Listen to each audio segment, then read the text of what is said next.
হযরত উলামায়ে কেরাম, উপস্থিত সম্মানিত দিনদার ভাইরা, পর্দার আড়ালের মা ও বোনেরা, সুপ্রিয় সাংবাদিক বৃন্দ, আসসালামু আলাইকুম ওয়া রাহমাতুল্লাহি তাআলা ওয়া বারাকাতুহু। আমরা আল্লাহ তাআলার দরবারে লাখো কোটি শুকর আদায় করি যে মহান আল্লাহ তাবারক ওয়া তাআলা আমাদেরকে খিলগাঁও ইসলামী পাঠাগার কর্তৃক আয়োজিত 28তম বার্ষিকী 3 দিনব্যাপী তাফসীরুল কোরআন মাহফিলের দ্বিতীয় দিনে ঐতিহাসিক পল্টন ময়দানে আমাদের হাজির হওয়ার তৌফিক এনায়েত করেছেন। আমরা বলছি আলহামদুলিল্লাহ। রব্বানা ওয়া আযীমে সুলতানিকা। মহান আল্লাহ তাআলার প্রশংসা করে নিলাম, কারণ তিনি যদি আমাদেরকে উপস্থিত হতে না দিতেন আমাদের পক্ষে সম্ভব ছিল না এখানে হাজির হওয়া। তিনি দয়া করে আমাদের জন্য পরিবেশ তৈরি করেছেন। আলহামদুলিল্লাহ। আমরা শুনতে এসেছি আল্লাহর কালাম। কি শুনতে এসেছি?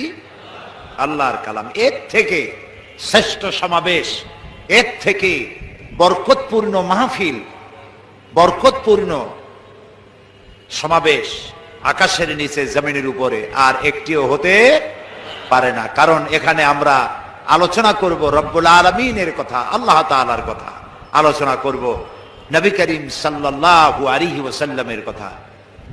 হযরত আলী রাদিয়াল্লাহু তাআলা আনহু বলেছেন, মাজালিসুল ইলম হিয়া রাউদাতুম মিন রিয়াদিল জান্নাহ। যে জায়গাটিতে ইলম, জ্ঞান অর্থাৎ কোরআনের কথা, হাদিসের কথা চর্চা করা হয়, আলোচনা করা হয়, সে জায়গাটি জান্নাতের টুকরায় পরিণত হয়ে যায়। আমরা বেহেশতের বাগানে এখন বসে আছি। আলহামদুলিল্লাহ বলবেন না জোরে?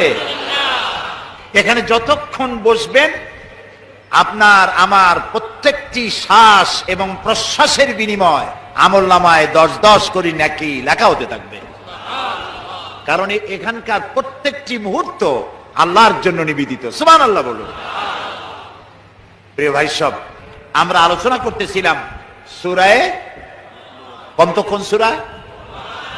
আলহামদুলিল্লাহ মনে আছে আমাদের, তাই না? আল্লাহ যেন মনে রাখান, আমরা বলি আমিন। সূরা লোকমান, আমি গতকাল বলেছি তিনি কোন নবী রাসূল ছিলেন না, তিনি ছিলেন জ্ঞানী।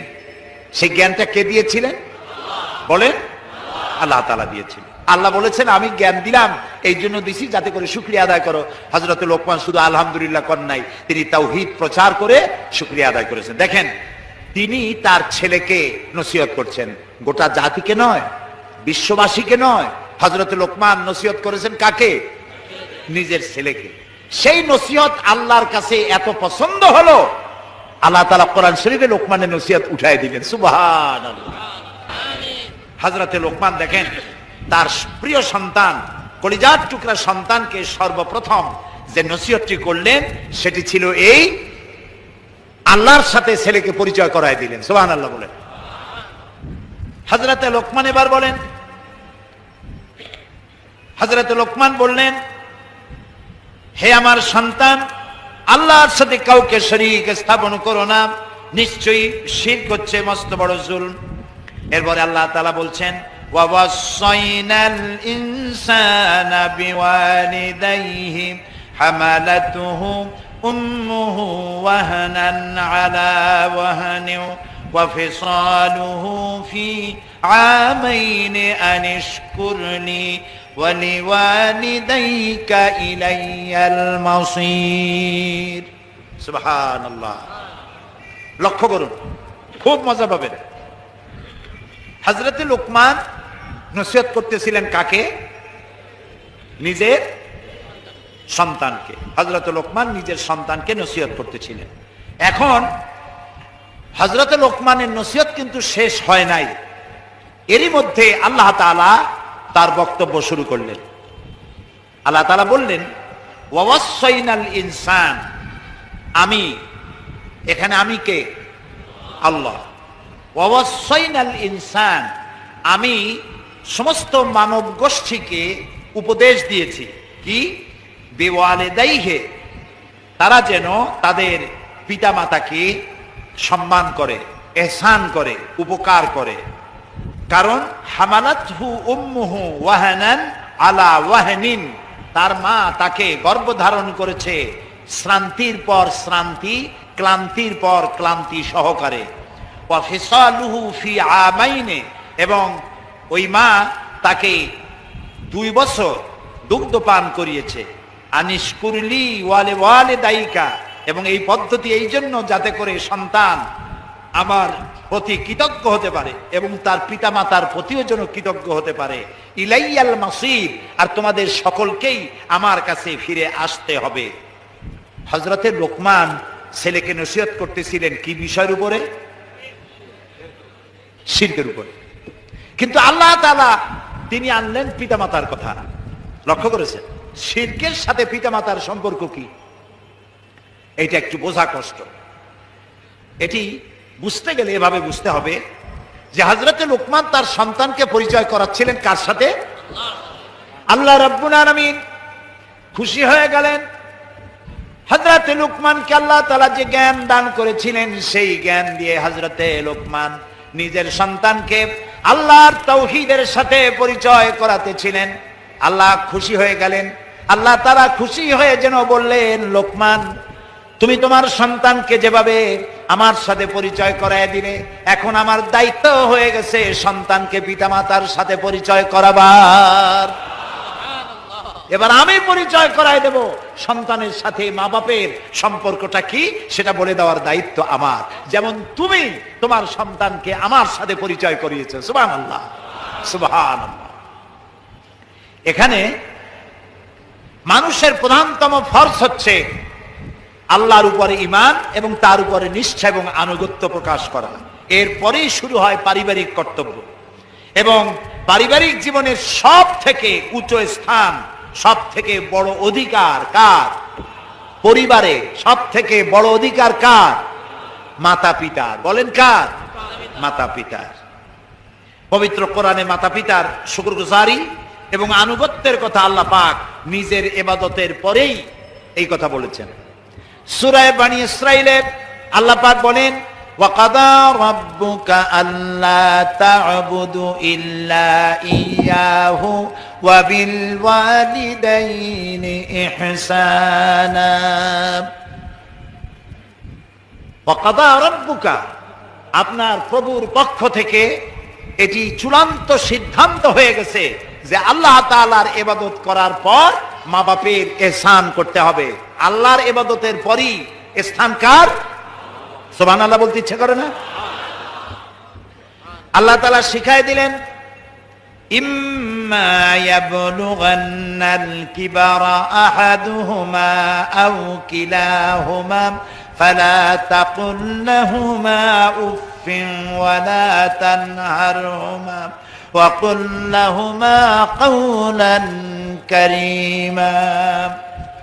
আল্লাহ তাআলা বলেন, তাদের মধ্যে একজন অথবা উভয় তোমাদের সাথে যখন বার্ধক্যে পৌঁছে যায়, তাহলে তাদের সামনে শব্দটি পর্যন্ত বলো না এবং তাদের ভৎসনা করো না, গালাগালি দিও না, ধমকের সুরে কথাও বলো না। মা বাপকে ধমকের স্বরে কথাও বলো না। আল্লাহ তাআলা বলছেন, ওয়াকুল লাহুমা কাওলান কারীমা। মা বাপের সাথে কেমনে কথা বলতে হবে আল্লাহ কোরআনে শিখায় দিচ্ছেন। মা বাপের সাথে সুন্দর করে সম্মানজনক কথা বলো, সম্মানজনক কথা বলো। আর কি করো? ওয়াখফিদ লাহুমা জানাহাদ যুল্লি মিনার রাহমাতি ওয়াকুর রাব্বিরহামহুমা কামা রাব্বায়ানি সাগীরা। আল্লাহ রাব্বুল আলামিন বলেন, মা বাপের জন্য নরম হও, বিনীত হয়ে যাও, তাদের সামনে অবনত থাকো এবং তাদের জন্য আমার কাছে দোয়া করো। আয় আমার আল্লাহ, আমার অসহায় সময় আমার মা বাপ যেমনে আমার সাথে স্নেহের ব্যবহার করেছে, লালন পালন করেছে, আল্লাহ তাআলা তুমি দয়া করে আমার মা বাপকে তোমার স্নেহের করে লালন পালন করো। রব্বিরহামহুমা কামা রাব্বায়ানি সাগীরা। আমি যখন অসহায় ছিলাম, আমরা অসহায় ছিলাম না, আমাদের মুখে ভাষা ছিল না, তখন শুধু কাঁদতাম। এই কান্নার আওয়াজ শুনে মা তার কাজ ফেলে রেখে দৌড়ে এসে বুকের দুধ দিয়ে কান্না মুখে হাসি ফুটাইছে। সুবহানাল্লাহ। কাজী তোমার এই মা এবং বাবা তোমাকে তোমার অসহায়ের সময় যেভাবে তোমাকে স্নেহের কোলে লালন পালন করেছে, ঠিক সেইভাবে আল্লাহ তুমি আমার মা বাপকে তোমার রহমতের কোলে লালন পালন করো। এই দোয়াটা কে শিখাচ্ছেন? পড়েন তো আমার সাথে, রব্বিরহামহুমা কামা রাব্বায়ানি সগীরা। আবার পড়েন, রব্বিরহামহুমা কামা রাব্বায়ানি সগীরা। প্রত্যেক নামাজের পরে এই দোয়াটি পড়বেন। মনে থাকবে আপনাদের? মনে থাকবে? আল্লাহ যেন মনে রাখার তৌফিক দিয়ে দেয়, বলেন আমিন। মাতা পিতার প্রতি এই ভালো ব্যবহার করতে হবে, দায় সারার জন্য নয়। এক পদের ব্যবহার তো দুই রকম হয়, একটা হলো আন্তরিকতার সাথে, আর একটা হলো দায় সারা। আল্লাহ রাব্বুল আলামিন বলছেন, রব্বুকুম আ'লামু বিমা ফি নুফুসিকুম ইন তাকুনু সালিহিন ফাইন্নাহু কানা লিল আওয়াবিনা গফুরা। তোমাদের রব তোমাদের মনের অবস্থা খুব ভালো করে জানেন। তোমরা যদি নেক করার জন্য নেককার হও, তাহলে নেককার হতে চাও, তাহলে তিনি তওবাকারীদের জন্য, তওবাকারী এবং পিতামাতার হক আদায়কারীকে মাফ করে দিবেন। তার মানে হলো এই যে তোমরা তোমার মা বাপের সাথে দায়সারা গোজের ব্যবহার করছো না আন্তরিকতার সাথে করছো, এটা কেউ বুঝবে না। কে বুঝবেন? আল্লাহ তাআলা বুঝবেন। কারণ এক সময় আসবে যখন তুমিও তোমার মা বাপের মতো দুর্বল বয়স আসবে, তখন তোমার সন্তান, তুমি যদি মা বাপের সাথে ভালো ব্যবহার করে থাকো, তোমার সন্তানও তোমার সাথে ভালো ব্যবহার করবে। সূরা বাকারার মধ্যে আল্লাহ তাআলা বলছেন, লা তা'বুদুনা ইল্লাল্লাহ ওয়া বিল ওয়ালিদাইনি ইহসানা। আল্লাহ ছাড়া কারো উপাসনা করো না, আর পিতামাতার প্রতি ভালো ব্যবহার করো। সূরা বাকারায় আল্লাহ বলছেন। সূরা আনকাবুতে আল্লাহ বলছেন, ওয়াসাইনাল ইনসানা বিওয়ালিদাইহি হুসনা। আমি সমগ্র মানব মণ্ডলীকে, শুধু মুসলমান নয়, বিশ্বের সব মানুষকে আমি উপদেশ দিচ্ছি তারা যেন তাদের মাতা পিতার প্রতি ভালো ব্যবহার করে। কে বলতেছেন? আল্লাহ তাআলা। সূরা কাহফে আল্লাহ বলছেন, ওয়াসাইনাল ইনসানা বিওয়ালিদাইহি ইহসানা হামালাতুহু উম্মুহু কুরহা ওয়া ওয়াদাআতুহু কুরহা ওয়া হামলুহু ওয়া ফিসালুহু 30 শাহরা। আল্লাহ তাআলা বলছেন, আমি মানব গোষ্ঠীকে উপদেশ দিচ্ছি তোমরা তোমাদের পিতামাতার প্রতি সম্মান দেখাও, ihsan করো। তোমার মা তোমাকে গর্ভে ধারণ করেছে অত্যন্ত কষ্টের সাথে, ডেলিভারিও করেছে অত্যন্ত কষ্টের সাথে, এরপরে 30টি মাস তোমাকে পেটে নিয়ে আর দুধ খাওয়ায় তোমাকে মানুষ করেছে। খবরদার এই মায়ের সাথে পিতার সাথে খারাপ ব্যবহার করো না। কে দিয়েছে? কে বলছেন এই কথা? সন্তান যখন মায়ের পেটে আসে, তার শরীরের ভিতরে পরিবর্তন এসে যায়। মা ঘুমাতে পারে না, রাতের বেলায় মায়ের ঘুম আসে, সন্তান মাথা দিয়া, হাঁটু দিয়া, পা দিয়া গুতা মারে, মা ঘুমাইতে পারে না। আল্লাহর নবী বলেছেন, মা যে ঘুমাতে পারল না, কষ্ট হলো, যতদিন এই অবস্থা গর্ভধারিণী মায়ের চলতে থাকে, ততদিন পর্যন্ত রাত জেগে জেগে যে ইবাদত করলে যে সওয়াব হতো, আল্লাহ রাব্বুল আলামিন ওই সওয়াব মায়ের আমলনামায় লিখে দিবেন। মা যে খেতে পারে না, সন্তান পেটের ভিতর আছে, ক্ষুধা লাগে, মুখে রুচি নাই, আল্লাহর নবী বলেন এই অবস্থা যতদিন থাকবে ততদিন পর্যন্ত রোজা রাখলেই যত সওয়াব হতো আল্লাহ পাক সেই সব মায়ের আমলনামায় দিয়ে দিবে। এই কষ্ট যে মা তোমাকে নিয়ে করলো, যখন ডেলিভারি হয় মায়ের, সেই কষ্ট তো ডেলিভারি যিনি করেন সে মা ছাড়া বোঝবার মতো ক্ষমতা পৃথিবীর কারো নাই।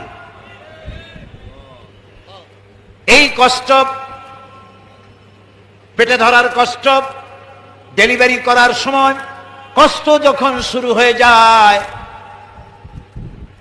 সেই সময় বাইরে বসে পিতা মাতা, শ্বশুর শাশুড়ি, স্বামী, তারা হয়তো কাঁদতে থাকে, এখানে মায়ের কষ্ট হতে থাকে। 32টি নারী ছেড়ার মতো প্রচন্ড কষ্টের ভিতরে সন্তান যখন দুনিয়ায় আসে, আল্লাহ তাআলা বলেন আমি মায়ের মনের ভিতরে তখন জাগ্রত করে দিই, সন্তান দেখার বাসনা জাগায় দেই। এই প্রচন্ড কষ্টের পর সন্তান যখন ভূমিষ্ঠ হলো, মা তখন জানতে চায় তার কি হয়েছে।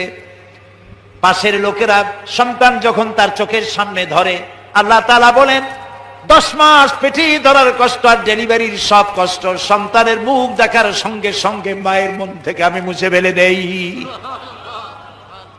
যে মা এত কষ্ট করলো, সেই মায়ের সাথে নাফরমানি করা হারাম।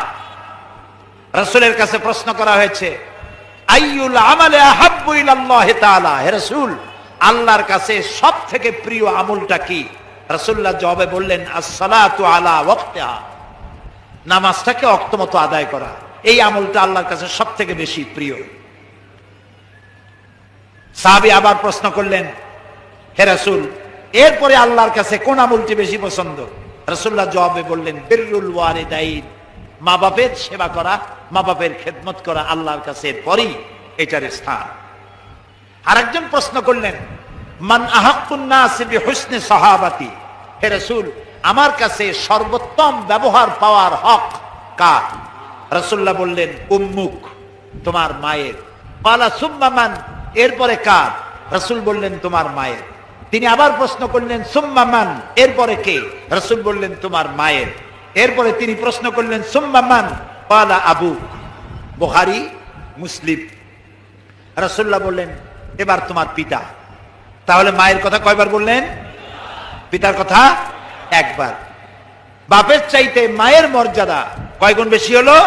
3 গুণ বেশি হয়ে গেল। প্রিয় ভাই সব, বুখারী শরীফের আরেকটি হাদিস, হযরত আব্দুল্লাহ ইবনে আমর রাদিয়াল্লাহু তাআলা আনহুমা, তিনি বলছেন, যা রাজুলুন ইলান নবী সাল্লাল্লাহু আলাইহি ওয়াসাল্লাম ফাস্তাআযানাহু লাহু ফিল জিহাদ ফাকালা আহাইয়ুন ওয়ালিদাইক, আহাইয়ুন ওয়ালিদাক? ক্বালা নাআম। রাসূলুল্লাহর কাছে সাহাবী গিয়ে প্রশ্ন করলেন, হে রাসূল, তিনি বলতে চাইলেন, অনুমতি চাইলেন যে আমি জিহাদে যাইতে চাই, হে রাসূল আমি জিহাদে অংশ নিতে চাই। রাসূলুল্লাহ বললেন, তোমার মাতা পিতা কি বেঁচে আছেন? তিনি বললেন, আছেন। রাসূলুল্লাহ বললেন, তুমি চলে যাও, মা বাপের খেদমতে প্রাণপণে লেগে যাও। সুবহানাল্লাহ, সুবহানাল্লাহ বলতে ইচ্ছা করে না? আরেকজন সাহাবী রাসূলের কাছে জিহাদের জন্য পারমিশন চাইলেন। রাসূলুল্লাহ জিজ্ঞেস করলেন, আলাকা ওয়ালিদাতুন, তোমার কি মা আছে? তিনি বললেন, আছে। রাসূলুল্লাহ বললেন, ইযহাব ফাকরিমহা ফাইন্নাল জান্নাতা তাহতা রিজলাইহা, চলে যাও, মায়ের খেদমত করো, কারণ তোমার মায়ের পায়ের তলে তোমার জান্নাত। সুবহানাল্লাহ। প্রিয় ভাই সব, হযরতে লোকমান তাওহীদের সাথে নিজের ছেলেকে পরিচিত করালেন, আর আল্লাহ তাআলা সন্তানকে মাতা পিতার সাথে পরিচিত করাচ্ছেন। সুবহানাল্লাহ ওয়া বিহামদিহি। এই যে আমাদের দেশে 14ই ফেব্রুয়ারি কি হয়ে গেল? এদেশে বিশ্ব বেহায়া দিবস। এইটার নাম ভালোবাসা দিবস। এই দিবস আমাদের জন্য নয়, এইটা যারা করেছে তাদের, ওদের জীবনে ভালোবাসা নাই। ইউরোপ আমেরিকা আবিষ্কার হয়েছে ভ্যালেন্টাইন ডে, এটার সাথে মুসলমানের কোনো সম্পর্ক নাই, ওদের ভালোবাসার কোনো সম্পর্ক নাই। আমার নিজের চোখে দেখেছি, মা তার সন্তানকে পুশ চেয়ারে করে ঠেলে নিয়ে যায়, আর কুত্তার বাচ্চা কোলে নিয়ে হাঁটে। বুকের দুধ খাওয়ায় না বাচ্চাদেরকে, সেই বাচ্চা মাকে ভক্তি করবে কেন? মা তার বাচ্চারে ভালোবাসে না, বাচ্চা বড় হয়ে মায়েরে ভালোবাসে না। যখন বুড়া হয়ে যায়, তখন ছেলে যখন বড় হলো গার্লফ্রেন্ড নিয়ে চলে গেল, মেয়ে যখন বড় হলো বয়ফ্রেন্ড নিয়ে চলে গেল, বুড়া বুড়ি খালি হয়ে গেল, এখন আর কেউ নেই। যখন বুড়া হয়ে গেছে, সরকার ওদের জন্য ওল্ড পিপল সেন্টার করেছে, বুড়া বুড়ি ওখানে থাকে। আমি ওইটার নাম দিয়ে আসছি বুড়া বুড়ির এতিমখানা, ওইখানে তারা থাকে। ছেলে আর মেয়েরা 25শে ডিসেম্বর বড়দিনে তারা বাপ মাকে একটা কার্ড পাঠায়, বাপ আর মা কার্ডটা নিয়ে বন্ধুদের দেখায়, আমার সন্তান আমাকে মনে করেছে। এই হলো ওদের ভালোবাসা। এই ভালোবাসা ওদের জন্য। আমাদের প্রয়োজন নাই বছরে একদিন ভালোবাসার অভিনয় করা, আর রাস্তাঘাটে পথে ঘাটে যুবক যুবতীর হাত ধরে বাকবাকুম করার মতো ব্যয় পড়া করা ইসলামে অনুমতি দেয় না। মুসলমানদের উচিত তার 14ই ফেব্রুয়ারিতে নিজেদের সন্তানকে নিয়ন্ত্রণ করা। এটা মুসলমানের কাজ নয়। আমার প্রত্যেকটি দিন ভালোবাসার, সুবহানাল্লাহ বলেন। ইসলামের প্রতিটি দিন ভালোবাসার। একদিন ভালোবাসা উদযাপন করে লাভটা কি? আমার প্রতিদিন ভালোবাসা। মায়েরে কতটা ভালোবাসতে হবে, বাপরে কতটা ভালোবাসতে হবে, এতক্ষণ কোরআন আর হাদিস গালগপ্প করলাম না কোরআন হাদিস শোনাইলাম? সুতরাং ইসলামের প্রতিটি দিন ভালোবাসা। বাপকে ভালোবাসো, মায়ের ভালোবাসো, বন্ধুকে ভালোবাসো, প্রতিবেশীকে ভালোবাসো, বউরে ভালোবাসো। কিন্তু বিবাহ করো নাই একটা প্রেমিকা বানায়া তার সাথে টেলিফোনে মেসেজ পাঠাবা, বন্ধুত্ব করবা, ডেটিং করবা, রাস্তায় রাস্তায় গিয়ে ফুল দেওয়া দেই করবা। এই কাজ কাফেরদের, মুসলমানদের জন্য নয়। এই কাজ বেহায়া নির্লজ্জদের, মুসলমানদের সন্তানদের জন্য নয়। ইসলামের প্রেম বিবাহের পরে, বিবাহ পূর্ব প্রেম ইসলামে হারাম। এর দ্বারা জিনা হয়, ব্যভিচার হয়, শয়তানি হয়, হারামি হয়, জিনা হয়। আমাদের দেশে এই 14ই ফেব্রুয়ারির এই গজব যিনি আমদানি করেছেন, বুঝবেন কিয়ামতের ময়দানে ভালোবাসা দিবস কাহাকে বলে, টের পাবেন। ভালো কাজের এমনি না শুনে বুড়ি, আর যদি দেয় ঢোলের বাড়ি। এইসব অন্যায় কাজ কোন মুসলমানের করা উচিত নয়। মুসলমানেরা কি করবে ইসলাম তা পরিষ্কার করে শিখিয়ে দিয়েছে। একদিন ভালোবাসা দিবস, প্রবীণ দিবস, তারপর দিবসের তো অভাব নাই। প্রবীণ দিবস, কন্যা দিবস। আরে বাবা, কন্যাদের ব্যাপারে ইসলাম কি বলেছে, রাসূলুল্লাহ কি বলেছে, সারা দুনিয়া তা বলতে পারবে কিয়ামত পর্যন্ত? এখানে মেয়ে লোকদের মাহফিল হয় প্রতি বছর শেষ দিন, তাফসীর মাহফিলের শেষ দিন মহিলা মাহফিল হয়। হাজার হাজার মেয়ে লোক এসে পুরুষের মতো ভরে যায়। তাদেরকে আমি শুনাই কোরআন হাদিসের কথা, মেয়েদেরকে ইসলাম কি দিয়েছে। এখানে আগামীকাল সকাল কয়টায়? সকাল 8:30টায় মহিলাদের প্রোগ্রাম হবে এই মাঠে। মহিলাদের, আপনাদের মেয়ে, বউ, মা, বোন এদেরকে পাঠাই দিয়ে ইসলাম তাদেরকে কি দিয়েছে তারা শুনতে পাবে। আলহামদুলিল্লাহ কর। সুতরাং কন্যা দিবস, প্রবীণ দিবস, মুরব্বী দিবস, অন্ধ দিবস, রাতকানা দিবস। এখন এই দিবস পালন করতে করতে এখন শুনতেছি বিশ্ব চিন্তা দিবস নাকি পালন করবে। তো বিশ্ব চিন্তা দিবস কি? একজনের জিজ্ঞাইলাম যে ভাই এই বিশ্ব চিন্তা দিবসটা কি? কয় যে এটা থিম হলো আমরা এক জায়গায় বসে চিন্তা করব যে আসলে আমরা কি চিন্তা করতেছি। কপাল যদি খারাপ হয়,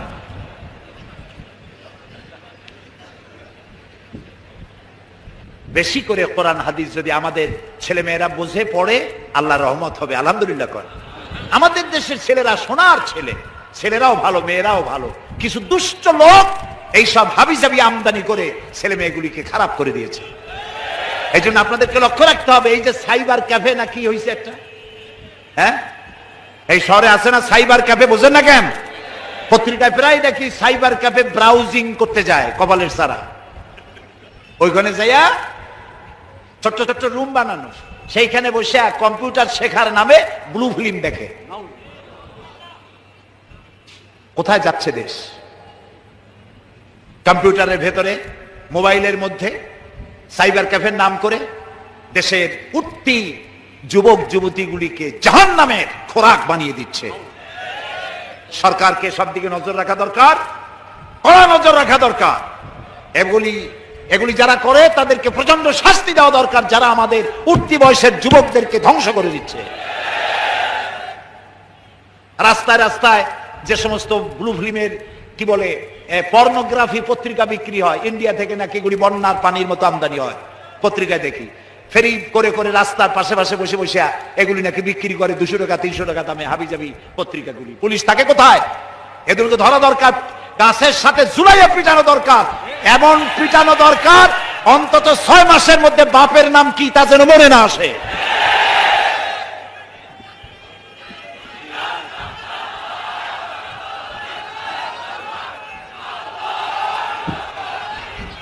প্রিয় ভাই সব,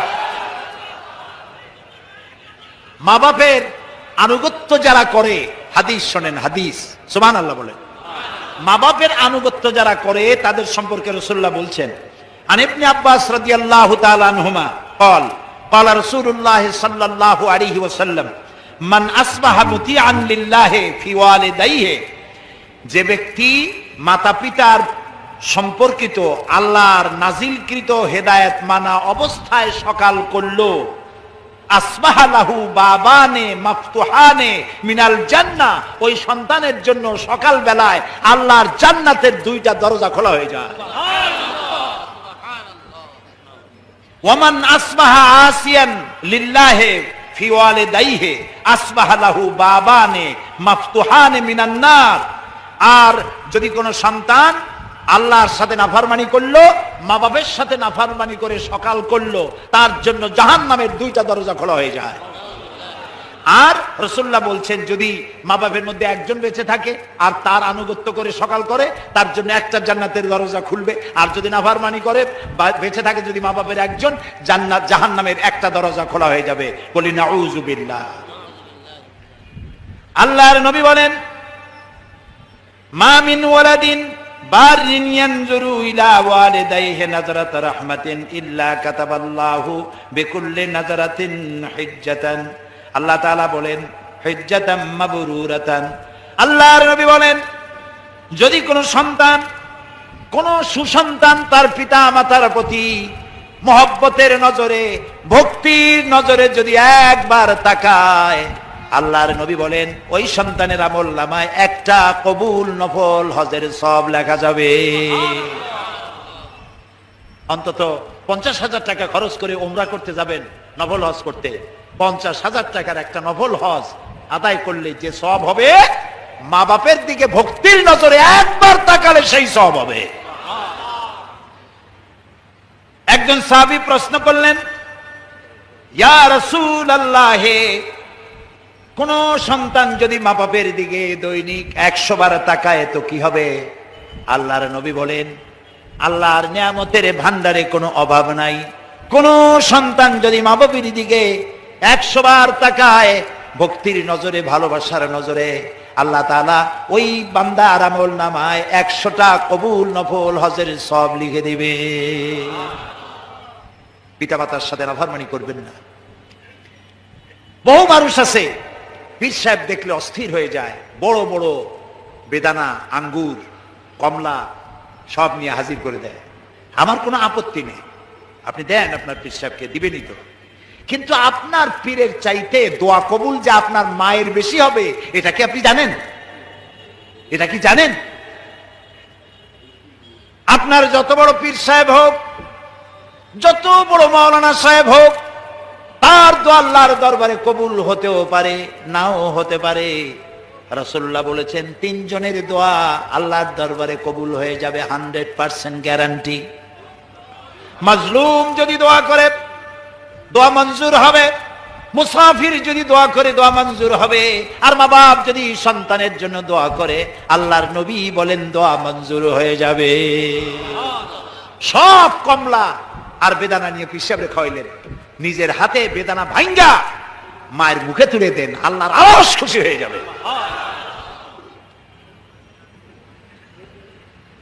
খারাপ লাগে শুনতে না ভালো লাগে? কপাল ভালো হোক সেই কথা আমরা বলতে চাই কোরআন আর হাদিস দিয়ে। আমরা আমাদের কিসমত খারাপ করে ফেলাইছি, যেখানে দোয়া কবুল করার, কবুল হওয়ার 100% গ্যারান্টি, সেখানে যাই না।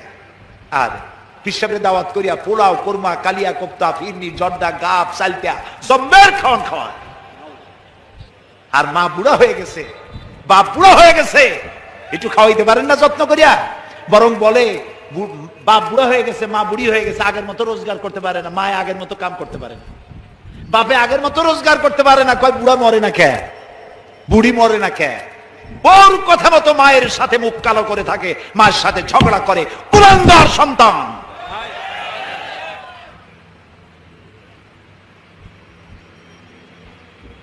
বুড়ি মরে না কেন?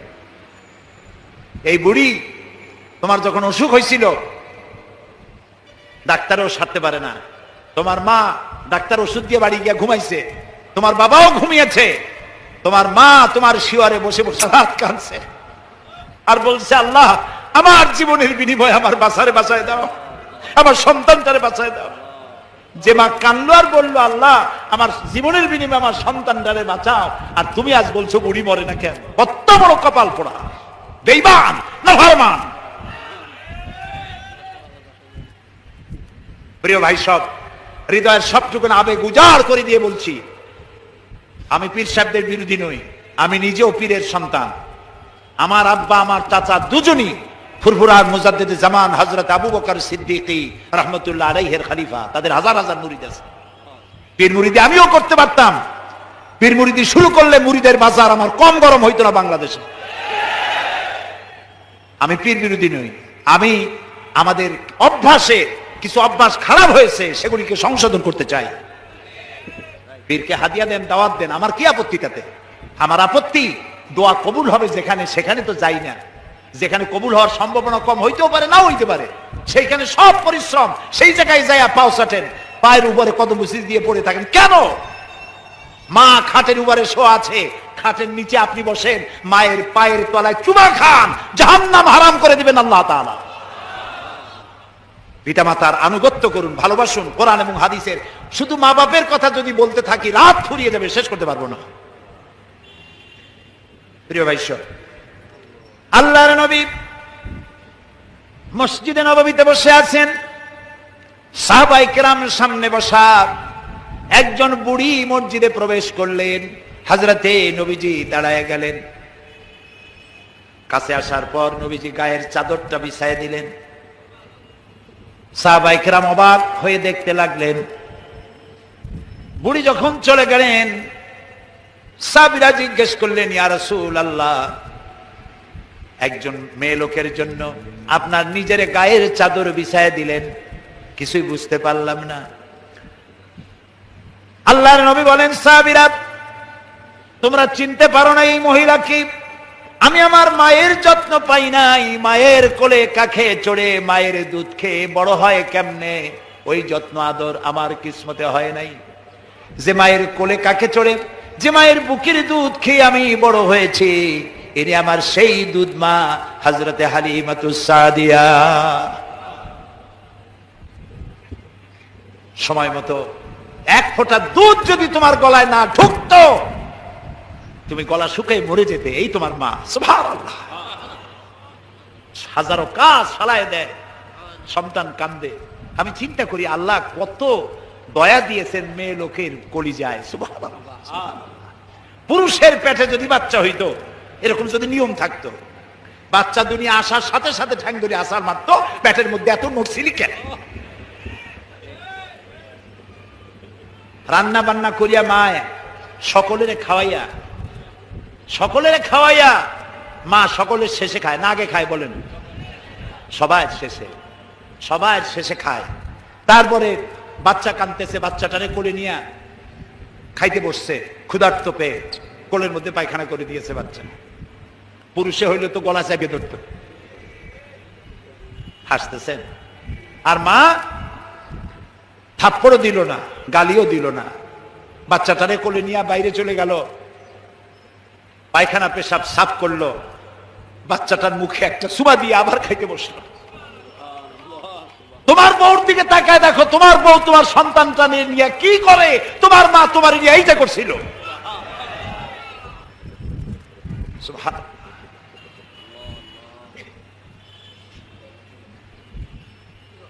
একটু দরুদ শরীফ পড়েন, জিকির করেন, সুবহানাল্লাহ, আলহামদুলিল্লাহ, লা ইলাহা ইল্লাল্লাহ, সুবহানাল্লাহ, আলহামদুলিল্লাহ, লা ইলাহা ইল্লাল্লাহ, সুবহানাল্লাহ, আলহামদুলিল্লাহ।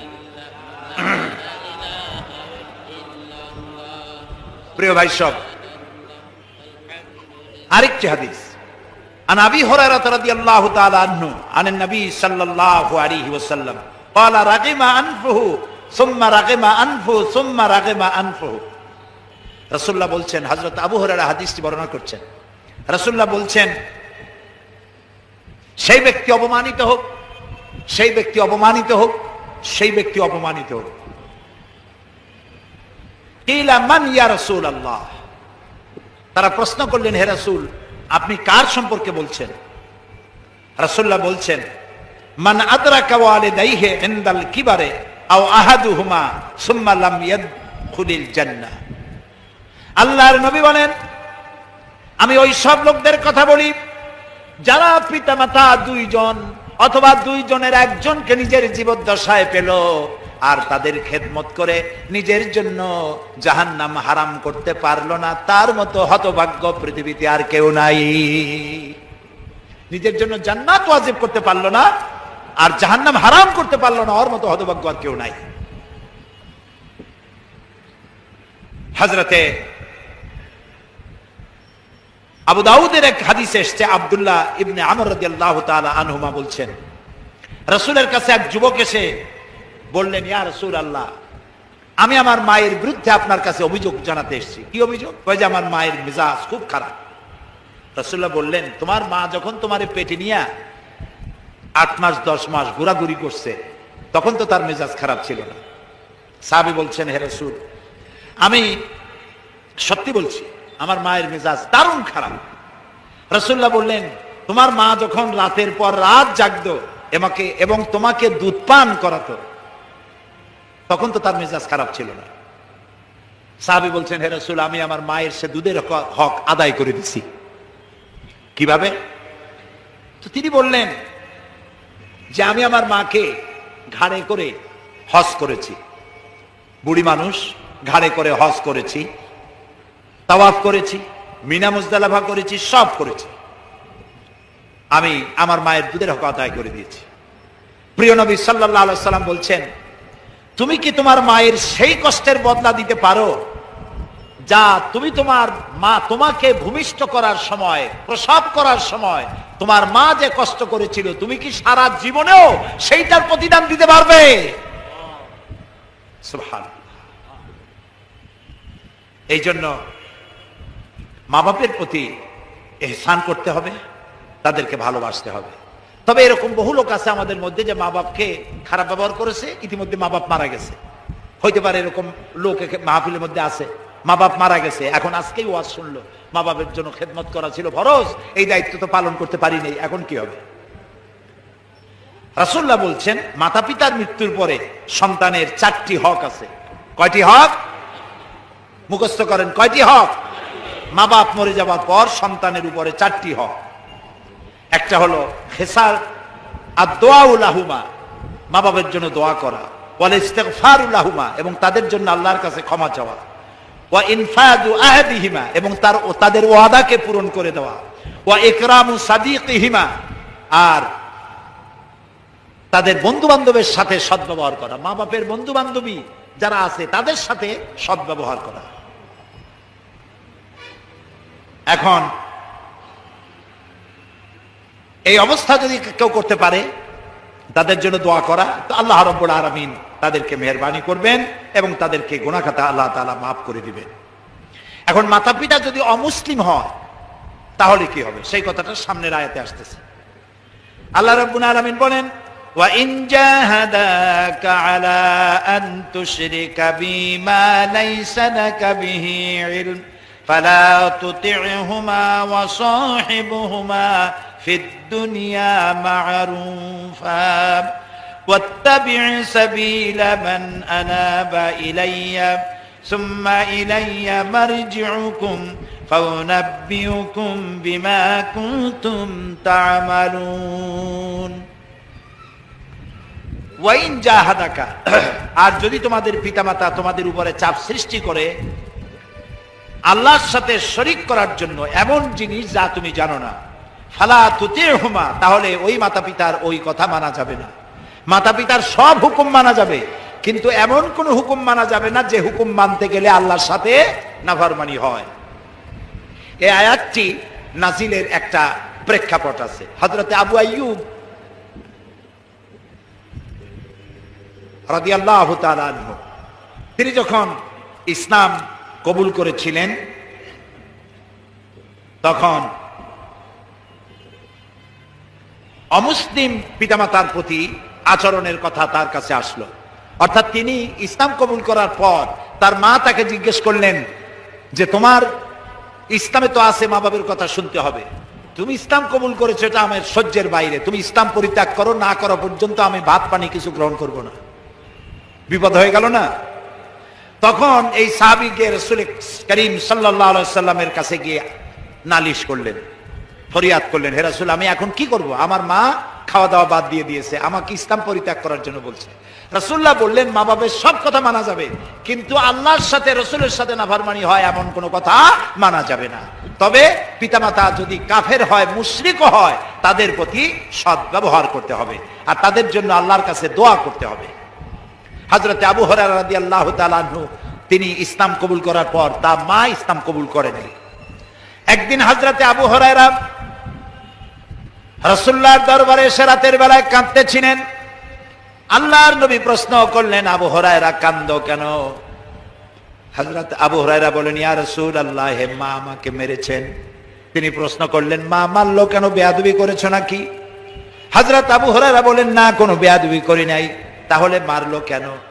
হযরত আবু হুরায়রা বলেন, ইয়া রাসূলুল্লাহ, আমি আপনার দরবার থেকে গভীর রাত্রে বাড়ি ফিরে গিয়েছিলাম।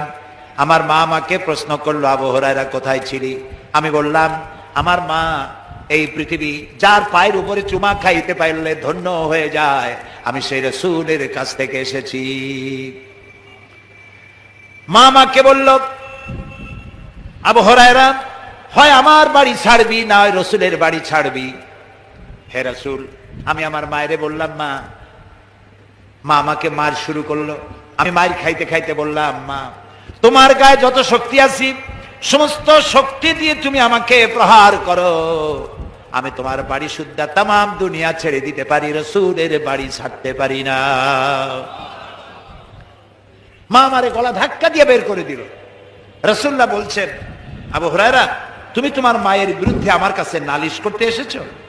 তিনি বললেন, না, আমি নালিশ করতে আসিনি। তবে কেন আসছো? তিনি বললেন, ইয়া রাসূলুল্লাহ, আমি জানি আল্লাহর নবী কোন ব্যাপারে যদি আল্লাহর কাছে হাত তোলে দোয়া মঞ্জুর হয়ে যায়, আপনি মেহেরবানি করে আমার মায়ের জন্য দোয়া করুন, হেদায়েতের জন্য। নবীজি হাত তুললেন, মুনাজাত করে বললেন, আল্লাহুম্মা হেদে উম্মা আবি হুরায়রা, আয় আল্লাহ তাআলা আবু হুরায়রার মাকে তুমি হেদায়েত নসিব করে দাও। রাসূলুল্লাহ দোয়া করতেছেন দেখে হযরত আবু হুরায়রা দৌড় দিলেন। কয়েকজন সাহাবী পিছন থেকে টেনে ধরলেন, আবু হুরায়রা দৌড়াও কেন? কোনো বিপদ হলো নাকি? কয় না, বিপদ হয় নাই, আমারে দৌড়াতে দাও, আমি দৌড়াইয়া বাড়ি যে দেখতে চাই। আমি দৌড়াইয়া বাড়ি গেলাম আগে না, আমি বাড়ি পৌঁছবার আগে আল্লাহর নবীর দোয়া আমার বাড়ি পৌঁছে গেছে, ওইটা দেখতে চাই। হযরত আবু হুরায়রা বলেন, আমি বাড়ি গিয়ে দরজায় নক করলাম, আওয়াজ এলো, কে? আমি বললাম, মা আবু হুরায়রা, ফিরে এসেছি। মা বলল, বাবা অপেক্ষা করো, দরজা খুলে দিতেছি। আবু হুরায়রা বলেন, আমার মনে হলো মায়ের গলার আওয়াজে কুহুরির কর্কশতা পেলাম না, মায়ের গলার আওয়াজে আমি তাওহীদের নরমিয়াত পেলাম। আমার মনে হলো রাসূলের দোয়া আমি বাড়ি যাওয়ার আগে আল্লাহর আরশে পৌঁছে গেছে। মা আমার দরজা খুলে বাইরে বেরিয়ে চলে এসেছেন। আমি লক্ষ্য করে দেখলাম আমার মায়ের চুল দিয়া পানি পড়তেছে, তিনি গোসল করে এসেছেন। মা বলছে, বাবারে তোমাকে মারিয়া আমি বড় দুশ্চিন্তায় পড়ে গেছি, অনুশোচনা করেছি। আহারে, আবু হুরায়রা তো কোনো খারাপ জায়গায় যায় নাই, এমন একটি মানুষের কাছে গেছে যার চাইতে ভালো মানুষ আকাশের নিচে জমিনের উপরে নাই, আমি মারলাম কেন? আমি অনুতপ্ত হয়েছি। বাবা আবু হুরায়রা, আমি গোসল করে এসেছি, আমাকে তাড়াতাড়ি করে নিয়ে চলো, বিশ্ব নবীর দরবারে নিয়ে যাও। হযরত আবু হুরায়রা তার মাকে নিয়ে রাসূলের দরবারে হাজির হয়ে গেলেন। রাসূলুল্লাহ হযরত আবু হুরায়রার ফরিয়াদ শুনে বললেন, বুড়ি পড়ো লা ইলাহা ইল্লাল্লাহু মুহাম্মাদুর রাসূলুল্লাহ। জোরে পড়েন, লা ইলাহা ইল্লাল্লাহ, লা ইলাহা, লা ইলাহা ইল্লাল্লাহ, প্রিয় ভাই সব। সুতরাং মা বাপের সাথে মা বাপের সব হুকুম মানতে হবে, কিন্তু আল্লাহর সাথে নাফরমানি হয় এমন কোন হুকুম মানা যাবে। পিতামাতার সাথে নাফরমানির শাস্তি সম্পর্কে রাসূল বলছেন, আন আবি বকর রাদিয়াল্লাহু তাআলা আনহু আন নবী সাল্লাল্লাহু আলাইহি ওয়াসাল্লাম কুল্লু যুনুবি ইউআখিরুল্লাহু মিনহা মা শা ইলা ইয়াউমিল কিয়ামা। হযরত আবু বকর রাদিয়াল্লাহু তাআলা বলেছেন, নবী করিম সাল্লাল্লাহু আলাইহি ওয়াসাল্লাম বলেছেন যে কোন কোন গুনাহ আল্লাহ যদি ইচ্ছে করেন তার শাস্তি কিয়ামতে দেবেন। শাস্তি কোথায় দেবেন? কিয়ামত পর্যন্ত আল্লাহ অপেক্ষা করবেন, পাপের শাস্তি এখানে দেবেন না। কিন্তু ইল্লা উকুকুল ওয়ালিদাইন ফাইন্নাল্লাহা ইউআযু বিসাহিবিহি ফিল হায়াতি ক্বাবলাল মামাত। কিন্তু মা বাপের সাথে যদি কেউ নাফরমানি করে কিয়ামতে শাস্তি তো হবেই, দুনিয়ায় মরার আগে মা বাপের সাথে নাফরমানি কারী সন্তানকে আল্লাহ দুনিয়ায় শাস্তি দেবেন দেবেন দেবেন। নাউযুবিল্লাহ, বলেন নাউযুবিল্লাহ। আল্লাহ যেন আমাদেরকে মাফ করেন, আমরা বলি আমিন। এই জন্য পিতামাতার প্রতি দোয়া করতে হবে, তাদের জন্য দোয়া করতে হবে। 100% দোয়া কবুল যাদের, সেই পিতামাতাকে মহব্বত করুন, ভালোবাসুন, শ্রদ্ধা করুন, সম্মান করুন। আল্লাহ পাক আমাদের প্রতি রহম করবেন, বলেন আমিন। আল্লাহুম্মা আমিন। মা বোনেরা মোনাজাত করছি, সবাই দোয়া করুন। ربنا ظلمنا أنفسنا وإن لم تغفر لنا وترحمنا لنكونن من الخاسرين। আয় আল্লাহ তাআলা, আমরা সারা জীবন যত গুনাহ করেছি আমাদের জীবনের গুনাহ খাতাকে মাফ করে দাও রব্বুল আলামিন। আমাদের মা বাপ যারা দুনিয়া থেকে বিদায় হয়ে গেছে, কবরগুলিকে জান্নাতের টুকরা বানায় দাও। রব্বির হামহুমা কামা রব্বায়ানি সগীরা। সবাই পড়েন, রব্বির হামহুমা কামা রব্বায়ানি সগীরা। আয় আল্লাহ তাআলা, মা বোনেরা যারা এসেছেন গুনাহ খাতা মাফ করে দাও। মা বোনদের এমন জীবন যাপনের তৌফিক দাও যাতে করে হযরতে খাদিজা, হযরত আয়েশার সঙ্গে কিয়ামতে হাসর নসিব হয়ে যায়। আয় আল্লাহ তাআলা, যাদের সন্তান নাই নিঃসন্তানীকে সন্তান দিয়ে দাও। স্বামী স্ত্রীর ভিতরে যাদের মিল মহব্বত নাই, মিল মহব্বত পয়দা করে দাও। আল্লাহ তাআলা, আমাদের এই প্রিয় জন্মভূমি বাংলাদেশকে বোমা আতঙ্ক থেকে, গ্রেনেড হামলা থেকে দেশটাকে তুমি রক্ষা করো। যেসব শয়তানেরা, যেসব পশুরা বোমা মারা আর গ্রেনেড হামলা করার কাজগুলি করে, আল্লাহ তাআলা তুমি তাদের হেদায়েত করে দাও। যদি ওদের কপালে হেদায়েত না থাকে, গজব দিয়ে লানত দিয়া ওদের হাত থেকে আল্লাহ তুমি বাংলাদেশ বাঁচাইয়া দাও রব্বুল আলামিন। ইসলামী পাঠাগারকে তোমার দরবারে কবুল করে নাও। আল্লাহ তাআলা, আজকের মাহফিলকে তোমার আপন কুদরতে তুমি সফল করে দিও। কোরআনের কথা দিয়ে সকলকে হেদায়েত নসিব করে দিও। ربنا تقبل منا إنك أنت السميع العليم وتب علينا إنك أنت التواب الرحيم سبحان ربك رب العزة عما يصفون وسلام على المرسلين والحمد لله رب العالمين واجعل آخر كلامنا عند الموت لا إله إلا الله محمد رسول الله. السلام عليكم ورحمة الله.